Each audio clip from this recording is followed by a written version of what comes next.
আসসালামু আলাইকুম। আপনাদের সকলকে আমার ইউটিউব চ্যানেলে স্বাগতম। আমি মোহাম্মদ মুতাসাদ্দিক লিমন। আমি বর্তমানে প্রাইম ইউনিভার্সিটি থেকে সিএসসি ডিপার্টমেন্টে বিএসসি করছি এবং আজকে আমাদের টপিক হলো ডেফিনেশন অফ অ্যারে।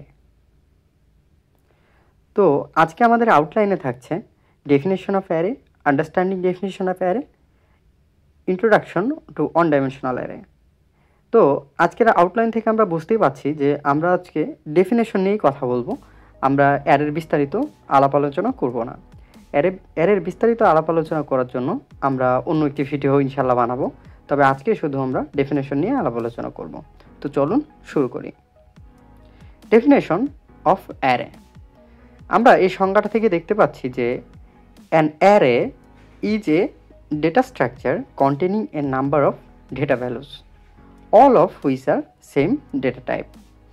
আমরা এই সংজ্ঞাটাকে যদি তিনটা পার্টে ভাগ করি তাহলে এমন পাবো যে an array is a data structure containing a number of data values all of which are same data type।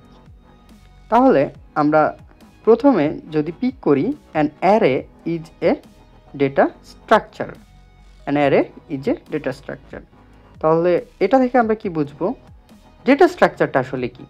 Data structure is a format for organizing and storing data. Data structure is designed to organize data to suit a specific purpose. Data structure একটা organising যেখানে sequentially আমরা ডেটাটাকে store করে রাখি। Same আমরা যদি অ্যারের একটা structure বা এক্সাম্পল দেখি তাহলে আমরা এখানে পাবো array is a data structure which you can visualize as follows. Okay, তাহলে আমি একটা এক্সাম্পল নিলাম। আমরা জানি অ্যারের বেসিক স্ট্রাকচারটা এমন, এখানে টোটালটা একটা মেমোরি থাকে, এই মেমোরির ভিতরে এরকম ছোট ছোট ব্লক থাকে। তো এর ভিতরে আমরা এলিমেন্টসগুলো সিকোয়েন্সিয়ালে সাজিয়ে রাখি, অর্থাৎ ডেটা যেভাবে স্টোর করছে ওরকম স্টোর করে রাখি। তার মানে কি? তার মানে এটা অবশ্যই একটি ডেটা স্ট্রাকচার।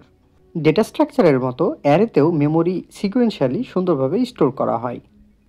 আমরা যদি আরেকটু ডিসক্রাইব করি তাহলে পাবো an array as a large chunk of memory divide into smaller block of memory। অর্থাৎ কি, বড় একটা চাঙ্ক অফ মেমোরি যার ভিতরে আমি ছোট ছোট ব্লক রাখছি, and each block is capable of storing a data value of same time। অর্থাৎ এই ছোট ছোট বক্সগুলো এগুলো কিন্তু সেম টাইপের ডেটা ধরে রাখার জন্য যথেষ্ট বা ক্যাপাবল। তাহলে আমরা কি বুঝলাম? যে অ্যারে অবশ্যই একটি ডেটা স্ট্রাকচার। এইবার আমরা ডেফিনেশনের সেকেন্ড পার্ট অর্থাৎ containing A number of data values নিয়ে দেখব। Containing A number of data values এটির আসলে অর্থ কী? চলুন আমরা একটি এক্সাম্পল দেখি। এক্সাম্পলে আমি প্রথমে দুটি অ্যারে ডিক্লেয়ার করলাম। প্রথমটি হচ্ছে অ্যারে 1 এবং দ্বিতীয়টি হচ্ছে অ্যারে 2। প্রথমটিতে আমি 10টি ডেটা ভ্যালুস নিয়ে কাজ করছি এবং সেকেন্ডটিতে আমি 5টি ডেটা ভ্যালুস নিয়ে কাজ করছি। এখানে আমরা লক্ষ্য করলে দেখতে পাবো যে এখানে আমরা আমাদের ইচ্ছা মতো কিন্তু ডেটা ভ্যালুস নিতে পারছি, অর্থাৎ অ্যারে কিন্তু একটি number of data values contain করছে। তার মানে কি, এই স্টেটমেন্ট সত্য যে অবশ্যই array containing A number of data values. তাহলে আমরা দেখলাম যে আমাদের ডেফিনেশনের সেকেন্ড পার্টও ভ্যালিড। এবার আমরা ফাইনাল এবং থার্ড পার্ট নিয়ে কাজ করব, যে all of which are same data type. চলুন আমরা এটিকে একটু এক্সপ্লেন করি। এখানে আমি তিনটি অ্যারে ডিক্লেয়ার করেছি, একটি হচ্ছে অ্যারে 1, একটি অ্যারে 2 এবং একটি অ্যারে 3। প্রথম অ্যারেটিতে আমি ইন্টিজার ডেটা টাইপ দিয়েছি এবং অ্যারে নেমের সাথে প্রত্যেকটি এলিমেন্টস কিন্তু আমার ইন্টিজার ডেটা টাইপের, অর্থাৎ এই স্টেটমেন্ট ভ্যালিড। দ্বিতীয় অ্যারেটির ডেটা টাইপ হচ্ছে ক্যারেক্টার এবং অ্যারে নেম অ্যারে 2, এখানে প্রত্যেকটি এলিমেন্টসই কিন্তু ক্যারেক্টার ডেটা টাইপে রয়েছে, অর্থাৎ এটাও ভ্যালিড এবং এই দুটি সেম ডেটা টাইপ কন্টেন করছে। পরবর্তী অ্যারেতে আমরা যদি লক্ষ্য করি তাহলে দেখব আমি ডিক্লেয়ার করেছি এর ডেটা টাইপ ইন্টিজার এবং অ্যারে নেম দিয়েছি অ্যারে 3, কিন্তু এখানে আমি ক্যারেক্টার, ইন্টিজার, ফ্লোট, আবার ক্যারেক্টার, তারপরে আবার ইন্টিজার এমন ইউজ করেছি, অর্থাৎ এটা নট ভ্যালিড।